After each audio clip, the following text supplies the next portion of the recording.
check it out.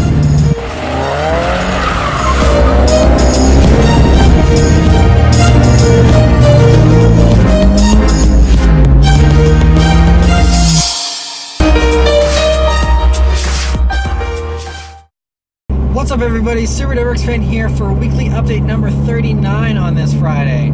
So, what's new with the BRZ? Well, first thing is I'm planning on plasti dipping the wheels on Sunday. So this coming Sunday I'll be plasti dipping them hopefully, and I needed to find a place to do it where I could, warm them up and kind of, I'm going to dismount them off of the car. You have to, take the actual wheel off to do it the proper way. So I'm going to take the wheels off, make sure I'm in a warm garage where I can do it and stuff. So it should be good. Like I said, I'll be filming it, showing you guys how I'm doing it.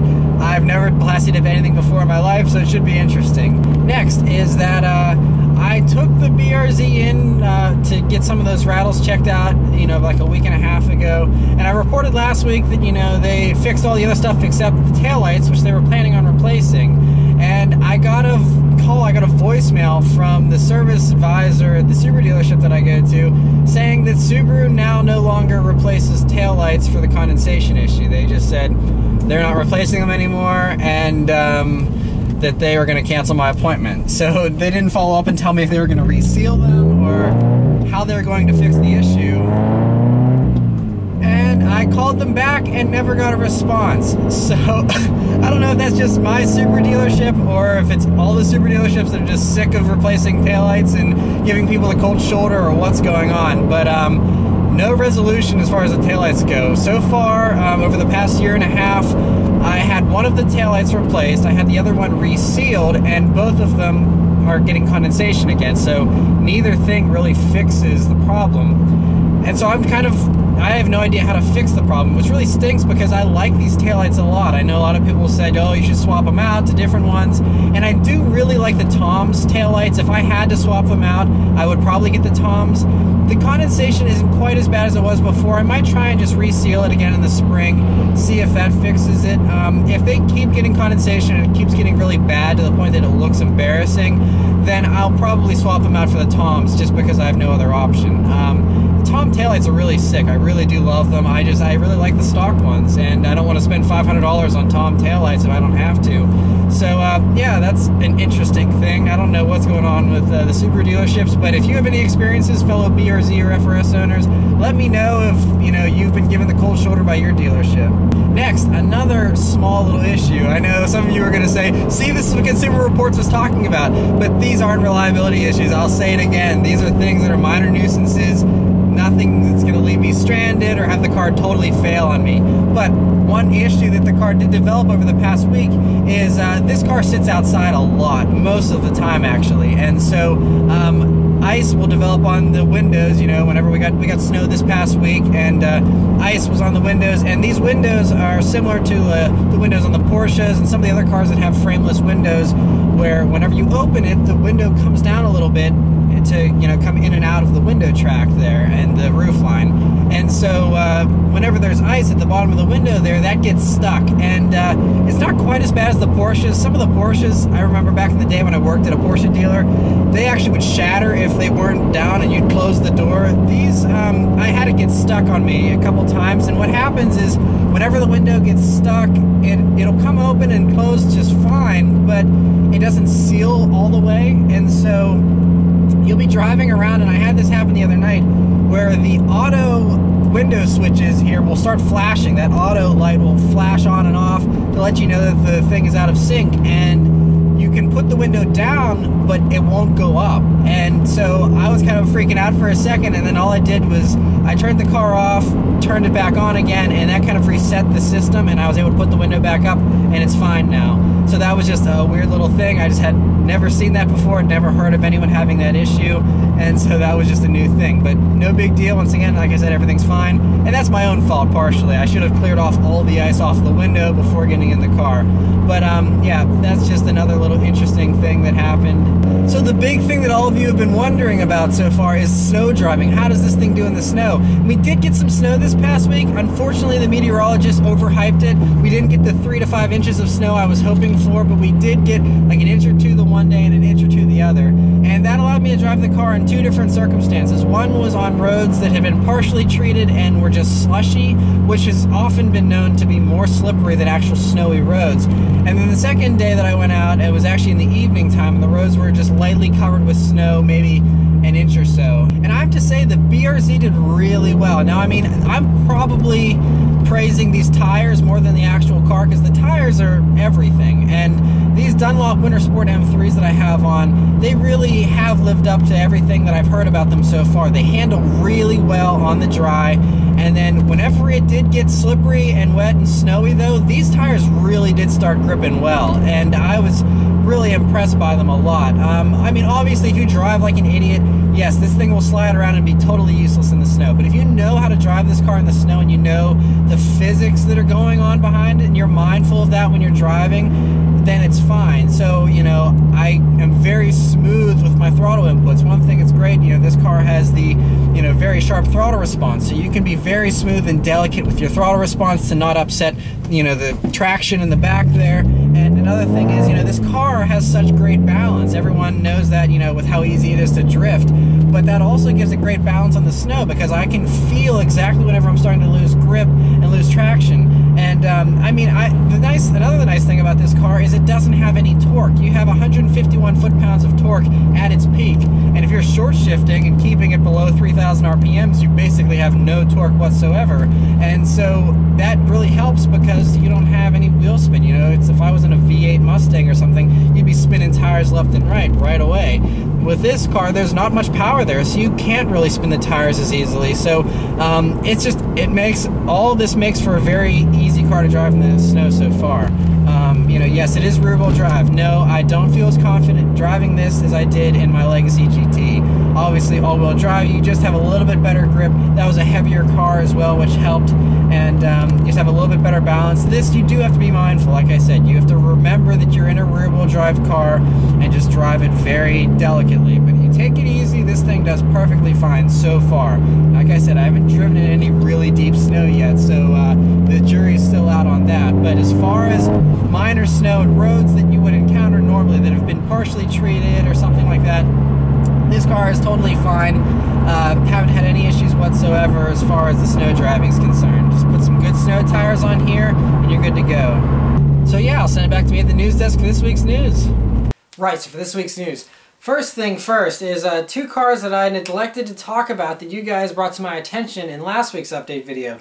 And that is the Nissan IDX Nismo and IDX Free Flow concepts. And these are basically revivals of the Datsun 510, and I think this is the car that the Nissan executives were saying is going to be coming out, that's going to be better than the BRZ and the FRS and not going to be a midlife crisis car. Yet they brought out a car that is a retro car. That's what a midlife crisis car is. It's for people to relive their glory days and stuff. So this is basically bringing back the old Datsun 510, and I mean, I love the Datsun 510. I really am excited. I hope they bring back something that's similar to the Datsun 510, but all the trash talking Nissan was doing is pretty silly now whenever you see what they actually brought out. And it's kind of disappointing though, because it's just this silly concept. It has a denim interior and it doesn't look very production ready. There's no specs as far as what kind of engine it would have or what they're even going to do with it. I think somewhere they mentioned it would have a CVT transmission. I don't know, but this car would be great. It's great in theory. I have no idea, you know, what they plan to do with it or if they're even going to build something like this.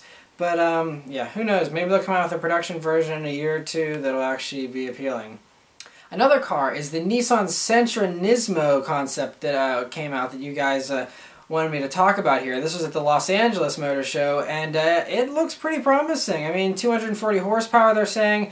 I'm not a big fan of the way they restyled it with the front bumper and things like that. I mean, it looks okay, but that 240 horsepower, it's got Recaro seats, it's got, you know, leather and Alcantara steering wheel, and all kinds of good stuff going on. 6-speed manual.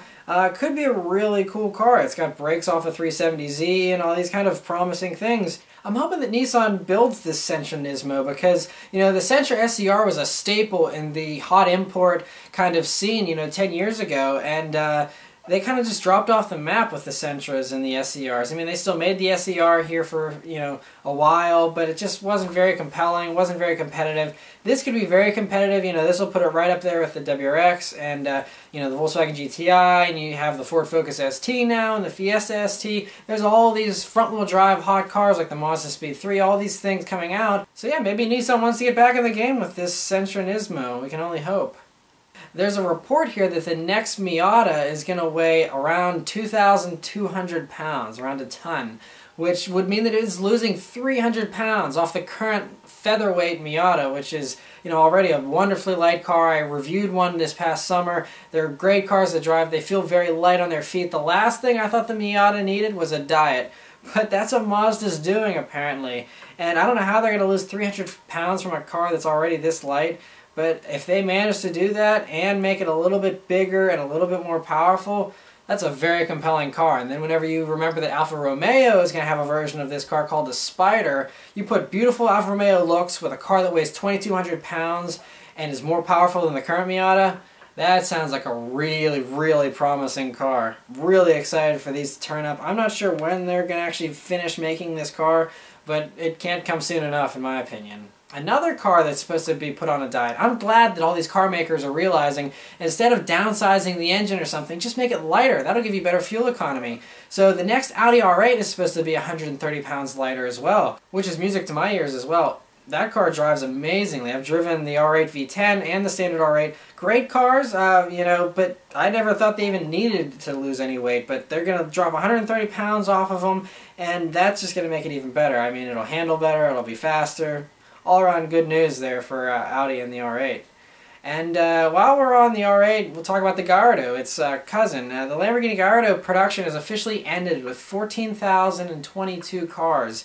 And it's been around for 10 years now, and I think, you know, people were kind of getting tired of all these different variants of the Gallardo, and so we're glad that it's finally come to an end, but it is still kind of sad. You know, it's such a fantastic car. It introduced us to that wonderful Lamborghini V10. And Lamborghini this past week actually hinted at their new Cabrera, or whatever they're going to call that car, that V10 engine, which is supposed to put out around 600 horsepower. And so they officially posted up a sound clip of it revving, and it sounds pretty awesome. Pretty similar to the standard Gallardo right now, just a little bit meaner. So yeah, I can't wait to see the new car turn up here at the Geneva Motor Show next year.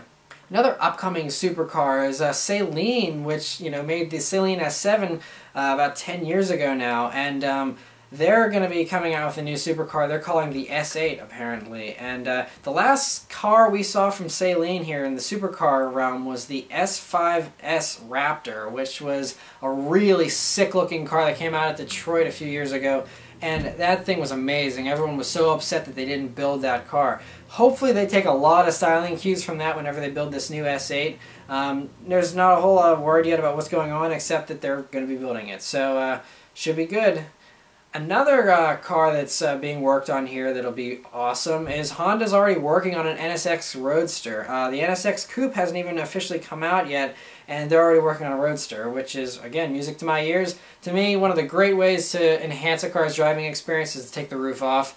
And so that's what Honda's planning to do with the NSX. So hopefully, you know, it looks good. They do a retractable hard top or something instead of just a soft top. And hopefully they can pull it off to make it look really nice, even with the top up. And please excuse me briefly while I gush over Jaguar one more time. Jaguar, there was a report out that they're going to be possibly offering a more hardcore F-Type called the RS. And as if the standard V8S with 495 horsepower wasn't crazy enough, they just released the F-Type R with 550 horsepower, and now they're saying they're going to do an RS possibly, which could have even more, and just be even more bonkers, more hardcore. And I mean, leave it to Jaguar. They're the only brand that just came out with a sweet, super hardcore version of a car, and they're going to say, we're going to do it even one more better and have the RS. And I just can't imagine how much more epic an RS version of the F-Type would be. But my imagination can run wild in the meantime. So yeah, Awesome news, and Jaguar, just keep up the great work. Whoever's making the decisions over there, they need a medal for sure. Another amazing company currently is Dodge with these Ron Burgundy commercials. Even though in the commercials, Ron Burgundy, the character, actually calls the Durango a terrible car and all these kind of things, and it's a very bold marketing campaign for sure. Sales have climbed 59% because of these commercials, apparently, and that is huge. I mean, that's huge for anything in sales, let alone cars. I mean, just to go out and buy 59% more Durangos than before, I mean, that is really impressive. And so to all the other car makers out there, pay attention to stuff like this. I mean, the Old Spice commercials worked. These Ron Burgundy commercials work. This kind of stuff works. The bold marketing, the hilarious stuff, that's the stuff that works. So I really hope we see more car commercials like these ones, and I hope these Ron Burgundy commercials keep up even after the movie's release, because they should just make Will Ferrell their spokesperson for the next 10 years. I think that'd be amazing. And in some not so amazing news, Cadillac has been talking about how they might not build the El Mirage Coupe after all. A lot of people are really excited because they were saying, oh, it's basically production ready and, you know, we can build this very easily and all this kind of stuff. And now they're saying they might not do it because they've gotten research in that says that people don't buy coupes anymore, and you know the coupes aren't very popular.